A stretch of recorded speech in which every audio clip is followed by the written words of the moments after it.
आज हम 14वें अध्याय की व्याख्या करेंगे। का नाम है गुण त्रय विभाग योग। श्री भगवान बोले, ज्ञानों में भी अति उत्तम उस परम ज्ञान को मैं फिर कहूंगा, जिसको जानकर सब मुनिजन इस संसार से मुक्त होकर परम सिद्धि को प्राप्त हो गए हैं। इस ज्ञान को आश्रय करके अर्थात धारण करके मेरे स्वरूप को प्राप्त हुए पुरुष सृष्टि के आदि में पुनः उत्पन्न नहीं होते और प्रलय काल में भी व्याकुल नहीं होते। हे अर्जुन, मेरी महान ब्रह्म रूप मूल प्रकृति संपूर्ण भूतों की जोनि है, अर्थात गर्भ का स्थान है, और मैं जोनि में चेतन समुदाय रूप गर्भ को स्थापन करता हूँ। उस जड़ चेतन के संयोग से सब भूतों की उत्पत्ति होती है। हे अर्जुन, नाना प्रकार की सब जोनियों में जितनी मूर्तियां अर्थात शरीरधारी प्राणी उत्पन्न होते हैं, प्रकृति तो उन सब की गर्भ धारण करने वाली माता है, और मैं बीज को स्थापित करने वाला पिता हूँ। प्रकृति गर्भ धारण करने वाली है और भगवान कहता है बीज को स्थापन करने वाला मैं सबका पिता हूँ। प्रकृति माता है। हे अर्जुन, सतोगुण रजोगुण और तमोगुण ये प्रकृति से उत्पन्न तीनों गुण अविनाशी जीवात्मा को शरीर में बांधते हैं। हाँ, हम कहते हैं हमारा शरीर, हम मैं करते हैं, तो उसका कारण क्या है? तीन गुण है, सतोगुण रजोगुण और तमोगुण। ये निष्पाप उन तीनों गुणों में सतोगुण तो निर्बल होने के कारण प्रकाश करने वाला और विकार रहता है, बस सुख के संबंध और ज्ञान के संबंध में अर्थात अभिमान से बांधता है। जो सतोगुण होता है वो अच्छा है, निर्मल है, मगर वो अभिमान में बांधता है, अहंकार में आ जाता है आदमी। हे अर्जुन, राग रूप रजोगुण को कामना और शक्ति से उत्पन्न जान, वह जीवात्मा को कर्मों के और उनके फल के संबंध में बांधता है। सब देवमानियों को मोहित करने वाले तमोगुण को तू ज्ञान से उत्पन्न जान, वह इस जीवात्मा को प्रमाद आलस्य और निंद्रा के द्वारा बांधता है।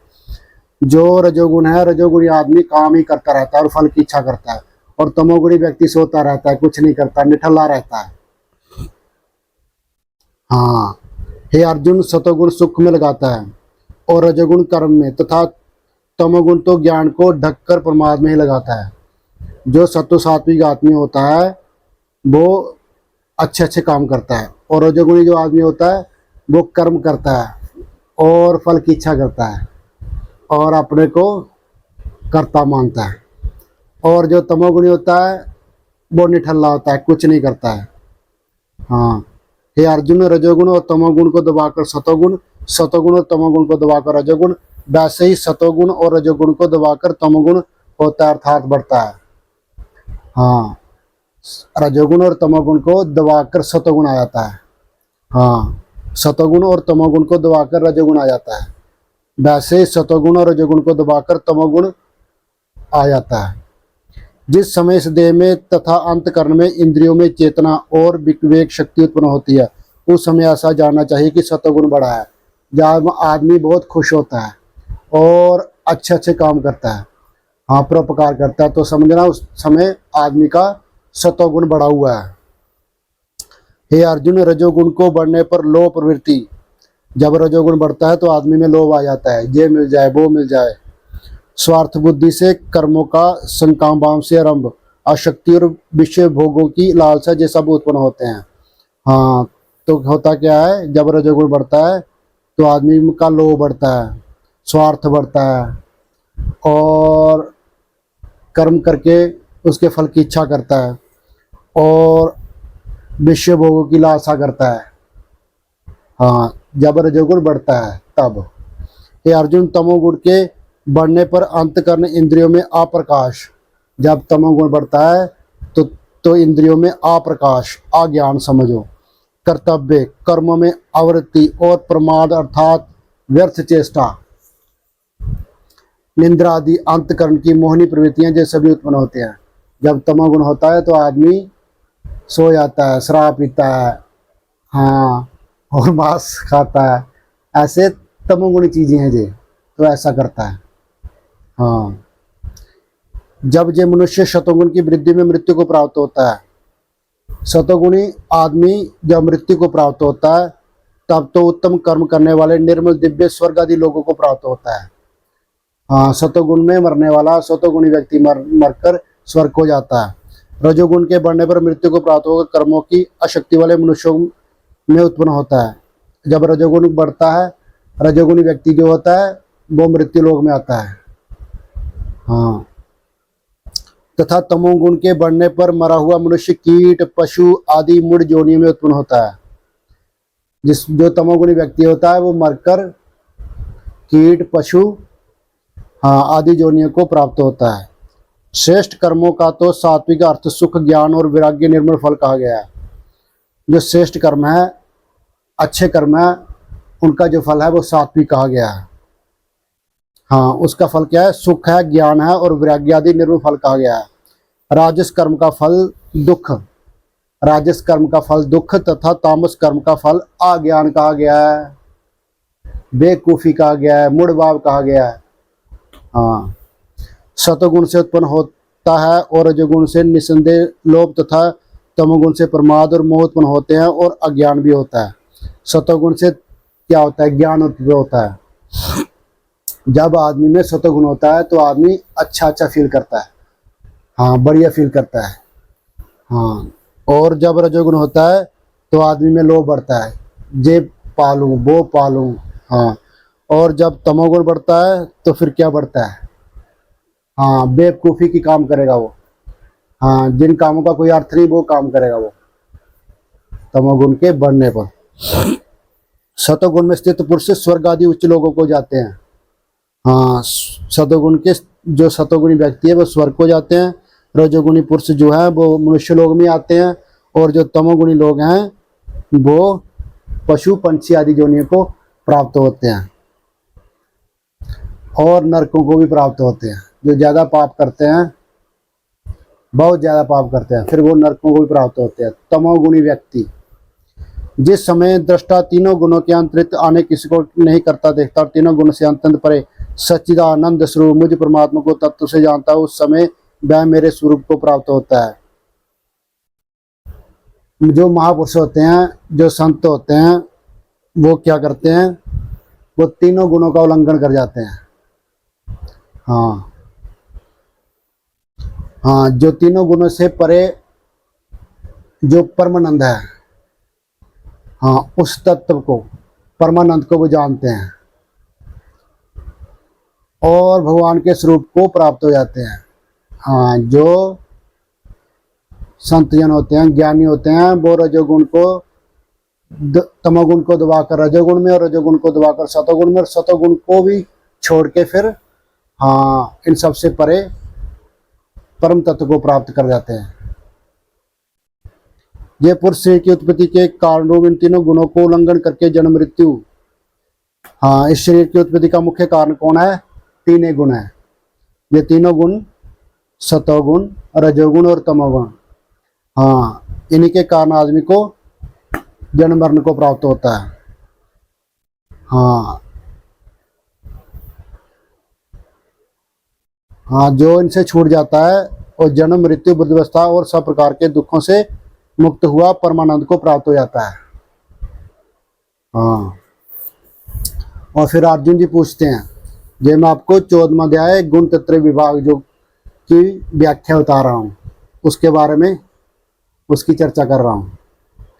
और 21वें श्लोक में 14वें अध्याय के फिर अर्जुन जी पूछते हैं, अर्जुन बोले, इन तीनों गुणों से अतीत पुरुष किन किन लक्षणों से युक्त होता है और किस प्रकार से आचरणों वाला होता है, तथा हे प्रभु मनुष्य किस उपाय से इन तीनों गुणों से अतीत होता है। अर्जुन जी प्रश्न कर रहे हैं भगवान श्री कृष्ण के कि जो इन तीनों गुणों से पार होता है उसके लक्षण क्या होते हैं, वो कैसे उसके लक्षण होते हैं, उसका कैसा आचरण होता है और इन तीनों गुणों से छूटने का क्या उपाय है। और फिर भगवान जी इसका उपाय बताते हैं, उत्तर दे रहे हैं।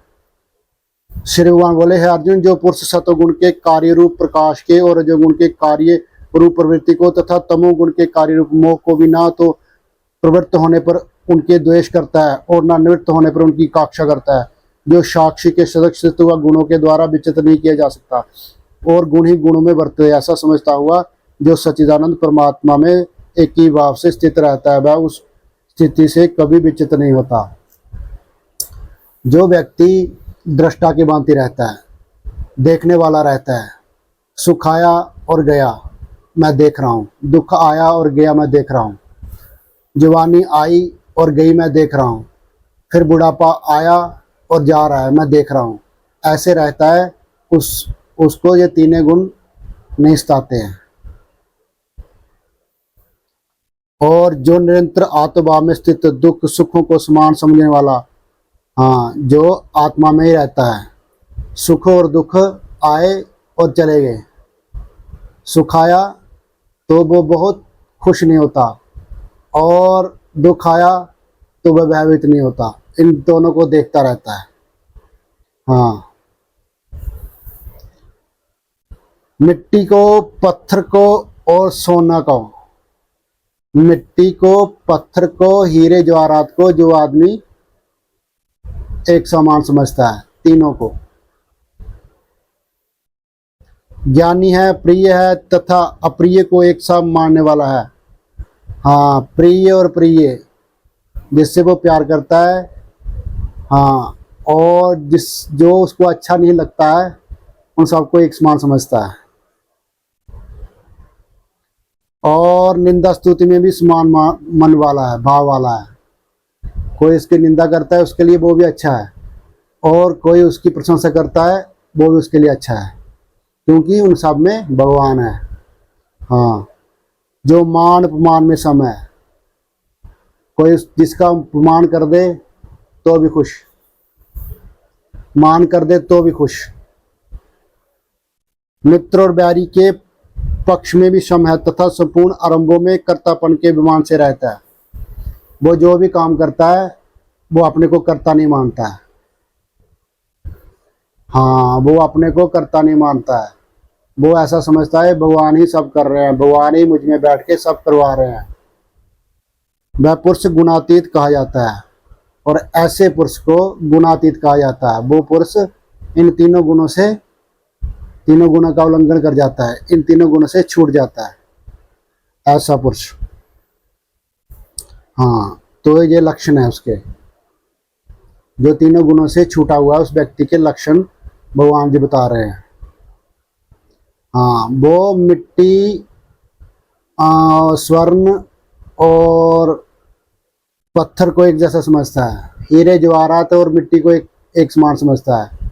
हाँ, और निंदा स्तुति में वो दुखी नहीं होता, मान अपमान में सम रहता है, दुखी नहीं होता। कोई गाली दे दुख नहीं होता उसको, दुख काय को होगा, ये शरीर ही तो मिट्टी है। हाँ, इस शरीर को वो मिट्टी समझते हैं, तो इसके लिए क्या सुख दुख, और इसकी क्या प्रशंसा और क्या निंदा, ऐसा वो समझता है। और जो पुरुष अविचारणीय भक्ति योग के द्वारा मुझको निरंतर बचता है, हाँ, जो भक्त भगवान को निरंतर बचता है, वह भी इन तीनों गुणों को बलिभांति लांघकर सच्चिदानंद ब्रह्मा को प्राप्त होने के लिए योग्य बन जाता है। और भगवान जी कह रहे हैं इन तीनों गुणों को पार करना बहुत ही मुश्किल है, मगर जो निरंतर भगवान का भजन करता है, निरंतर भगवान का कीर्तन करता है, निरंतर भगवान को याद करता है और निरंतर भगवान के लिए जीता है, तो वो भी इन तीनों गुणों का उल्लंघन करके इन तीनों गुणों से छूट जाता है।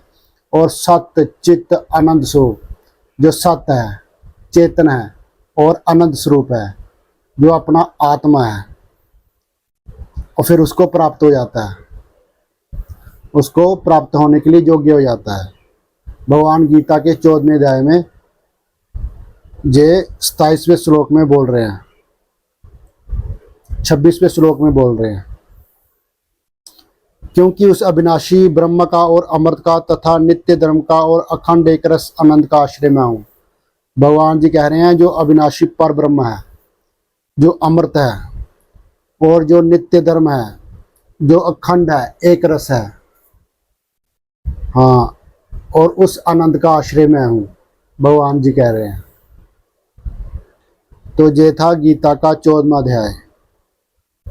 हाँ, तो भगवान ने इसमें 3 गुणों की बात कही है कि 3 गुण होते हैं। सतोगुण वाला आदमी सुखी दिखता है, सुखी सुखी रहता है, अच्छा फील करता है, और रजोगुणी व्यक्ति कर्म ही करता रहता है और फल की इच्छा करता रहता है, और मिले ऐसा करता रहता है। और तमोगुणी व्यक्ति कुछ नहीं करता, सोता रहता है और व्यर्थ के काम करता रहता है। और सतोगुणी आदमी जब मरते हैं तो स्वर्ग हो जाते हैं, रजोगुणी मरते हैं तो इस मृत्यु लोक आते हैं, और तमोगुणी मरते हैं तो कीट पशु पंछी और बहुत ज़्यादा पाप करते हैं तो नरक को प्राप्त होते हैं। तो भगवान ने इस अध्याय में तीनों गुणों की चर्चा की हुई है। तो अर्जुन ने पूछा इन तीनों गुणों से जो छूटे हुए वाला व्यक्ति है उसके क्या लक्षण होते हैं। तो उस व्यक्ति के लक्षण ये हैं कि वो व्यक्ति मान अपमान में सम रहता है। हाँ, मिट्टी पत्थर और हीरों को एक समान समझता है। हाँ, और उसमें वो सब में भगवान को देखता है। हाँ, और वो भगवान का भजन करता है, वो किसी की निंदा चुगली नहीं करता है, और वो अपनी प्रशंसा कोई करे उसकी प्रशंसा तो वो सुखी नहीं होता, और कोई उसको गाली दे तो दुखी नहीं होता, क्योंकि उसको पता है ये जो शरीर है ये पहले भी नहीं था, बाद में भी नहीं रहेगा, बीच में दिखता है। हाँ, तो ये जा भी नहीं की ओर जा रहा है और रहेगा भी नहीं, उसको ऐसा ज्ञान हो जाता है। और फिर अर्जुन ने भगवान से पूछा कि इन तीनों गुणों से छूटने के क्या उपाय है। तो भगवान ने कहा है जो निरंतर मेरा भजन करता है, कीर्तन करता है, वो इन तीनों गुणों से छूट जाता है। तो ये भगवान ने 14वां अध्याय था, भगवान के गीता के 14वां अध्याय था, और इसका नाम था गुण त्रय विभाग जो। हाँ, तो ये इसमें भगवान ने तीनों गुणों के रजोगुण तमोगुण सतोगुण के बारे में कहा है। तो ये 14वां अध्याय समाप्त हुआ। ओम तत्सदिति श्रीमद्भगवद्गीता उपनिषद ब्रह्मविद्या योग शास्त्र श्री कृष्ण अर्जुन संवाद गुणत्रय विभाग जो नाम चतुरोध्याय। इस प्रकार उपनिषद ब्रह्मविद्या तथा योग शास्त्र रूप श्रीमद् भगवत गीता के श्री कृष्ण अर्जुन संवाद में गुणत्रय विभाग योग नाम 14वां अध्याय संपूर्ण हुआ। हरि ओम तत्सत, हरि ओम तत्सत।